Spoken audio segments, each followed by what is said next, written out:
Good morning and welcome back to The Build.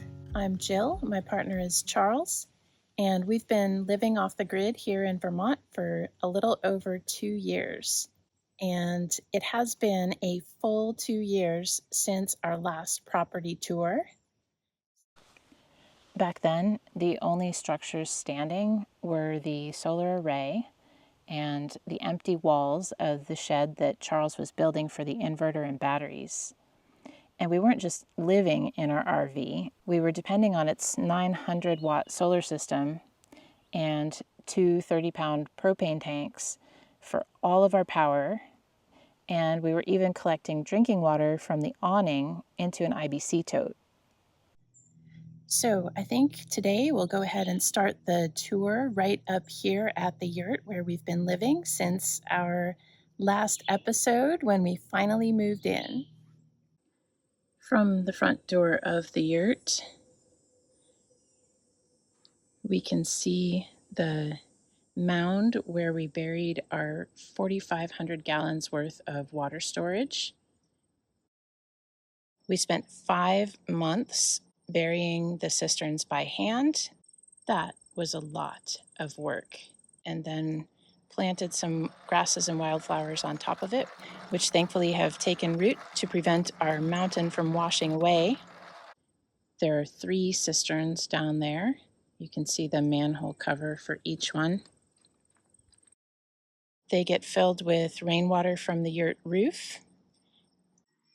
The gutters that collect the rainwater were an option that came with the Pacific Yurt kit that we bought.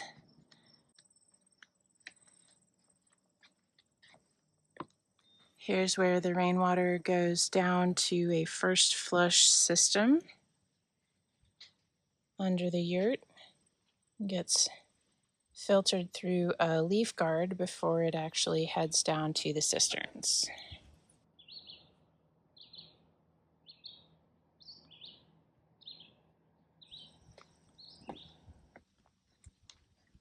What are you doing down there, Charles?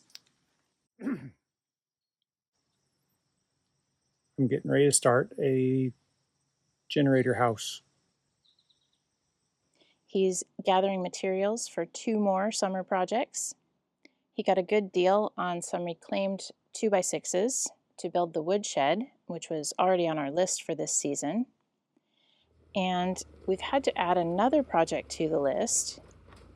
Charles is going to build a very small shed for a backup generator. We've been operating exclusively on our own solar power out here for 2 years already. And mostly that's worked out great, but at times it's been tricky when we have cloudy weather for a week, especially in the winter when the days are short. During our first winter up here, we were able to use our small generator a couple of times when we needed to charge up the battery bank on the RV. But now that we're living in the yurt, we're going to need a generator big enough to charge the battery bank for the whole property. So we're planning to buy that in a few weeks, and it turns out that to use it properly, Charles needs to build basically a little doghouse for it. So that's been bumped up to next on the priority list. The yurt is by no means ready for a complete tour, but we'll give you a little glimpse before we move on to the rest of the property.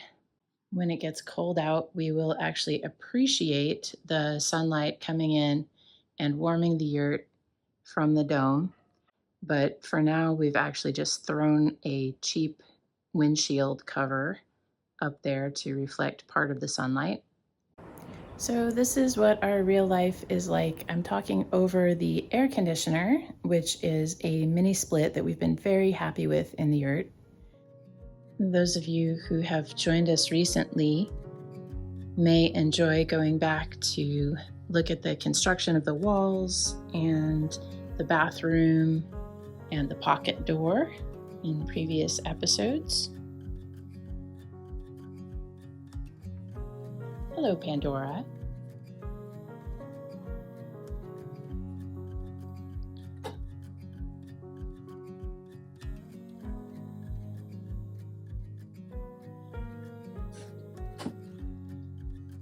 Oh, let's not show you the full cat litter box. You can also see the explanation of the indoor systems in previous episodes. I'll try to link to those here. I'm sure we'll talk more about what it's like to live in a yurt after that experience has been tested by a Vermont winter. But for now, I can share our favorite thing and our least favorite thing so far. Our biggest disappointment about the yurt is actually the same as our biggest disappointment about the property. And that's the fact that we can hear some highway noise.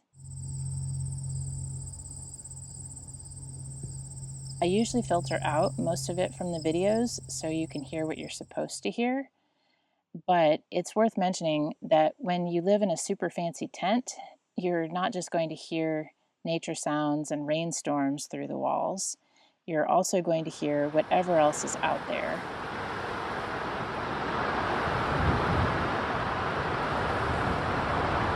In our case, that's things like occasional chainsaws, rifle shots during hunting season, and fireworks on the holiday weekends, and highway noise, except when there's a nice breeze to drown it out or a thick layer of snow to muffle the sound. But so far, we do love living in the yurt. And our first impression of the space is that it feels strangely similar to a treehouse, because the ground here is so uneven that the front of the platform is low enough to step up onto it, and the back of it is high enough to walk under it. Building the platform on such a steep slope was quite a challenge for Charles, and we never really set out to build a tree house, but we are pretty delighted by the effect. Speaking of the platform, you may have noticed that it's a bit of a death trap right now. I confess, I actually kind of like it this way, with nothing between me and the view. But we do have plans to build a covered porch on the front of the yurt, and a deck in the back, and a railing all the way around. We need to sort out how to do it in such a way that we can still shovel snow off the platform, since that's where it all piles up after it slides down off the steep roof.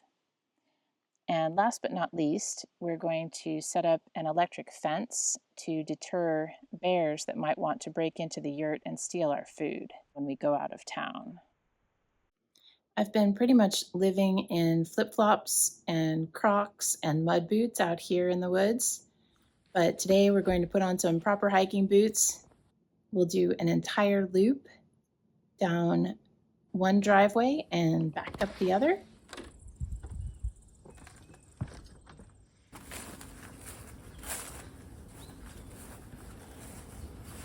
As I mentioned, we've been getting plenty of use out of our mini split this summer.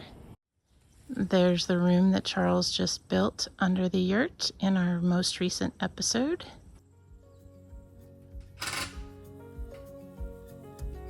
Our little pair of bluebirds, who fought so hard to keep the other birds out of their second home behind the yurt, have put up with a lot of noisy human activity, with the whole basement build and the ongoing reorganization project going on right next to them. It's the middle of July now, and I was just starting to wonder if those eggs were ever going to hatch. It's really hard to take pictures inside the box, but take my word for it, there's at least one little pink baby in there.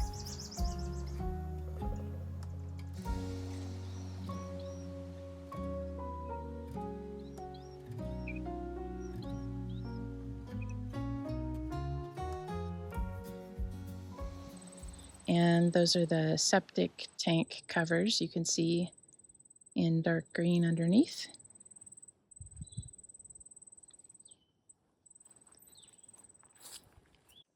If we went left here, we would walk through our property, and then eventually we would come to the neighboring public lands. One of my favorite things about the property is that we back up to public land where we could explore for miles and miles on foot. We bought this 10 acres that I'm walking on right now separately from the first 20 acres. And when we did that, we set ourselves back one more year in terms of how long it would take us to save the money to comfortably quit our jobs and be unemployed for a while and perhaps permanently underemployed when we got here.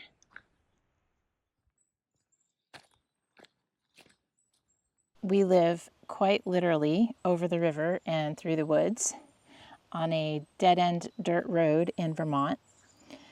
Our property is 30 acres and most of that is forested. It's been logged in the past, but it's on a steep bedrock hillside that was never suitable for farming. It's not extremely suitable for building either, but Charles is an engineer and he gets excited about tackling that kind of challenge. The driveway and the clearing where we've been building were already here when we first looked at the property, which made it much easier for us to picture how our future projects might take shape. And as we've gotten to know the place, I've come to appreciate how important it is to the local wildlife to have little patches like this in the middle of the forest.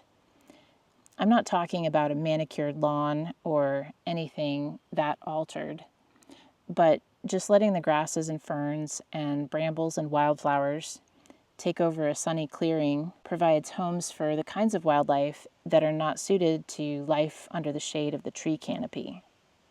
Like, for example, our bluebirds and indigo buntings.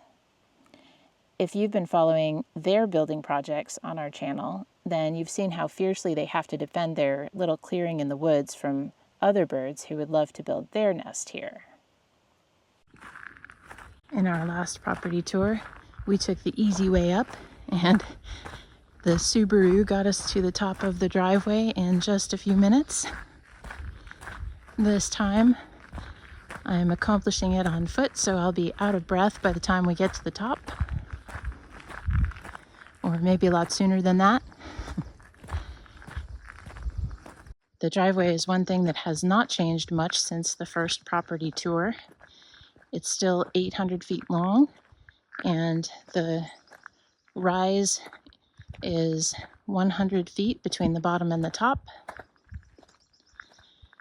The driveway has experienced some serious wear and tear over the past 2 years. Big rainstorms, scraping off with the snowplow in the wintertime, delivery trucks, and a few city cars that have tried to get to the top and failed. We're in a rural area between villages. We haven't had a whole lot of permitting hurdles to jump through, but the first thing that you need to do to live on your land in Vermont is put in a septic system. So we hired a contractor to do that. This is the leach field. We actually purchased our Subaru before we got here, knowing that we would need an all-wheel drive vehicle. And one of my favorite episodes is the one where we navigate this driveway on a particularly slippery day. I encourage you to go back and take a look at that one if you haven't yet. I promised I would be out of breath at the top of the hill, and I am. Here's the solar shed where we house the inverter and batteries for our solar system. There's also a rainwater collection system on the shed. You can see gutters there on the left and the right, although they're painted to be a little bit camouflaged. And you can see a black pipe going into an IBC tote that's also covered in black, so it blends in. That's our water supply for the RV. There's a conduit and a water pipe coming under the driveway here, so the electricity from the solar array can get to the shed. And the solar array is extra surface area for water collection as well.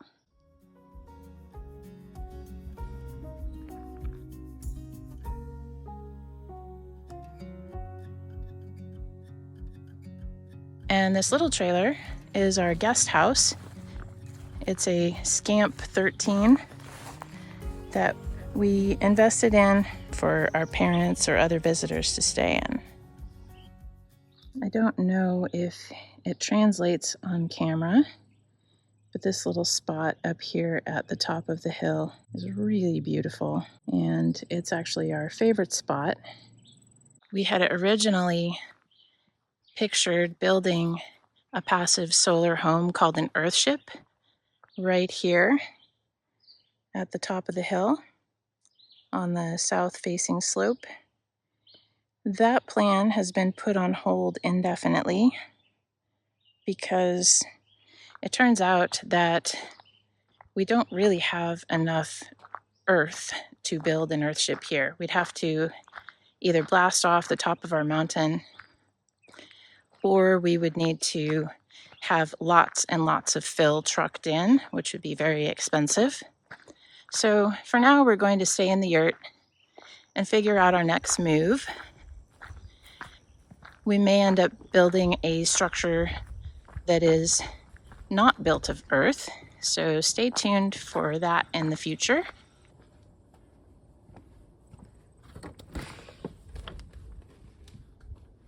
Good news, we have finally found our source of clay to finish the top coat on the rocket mass heater.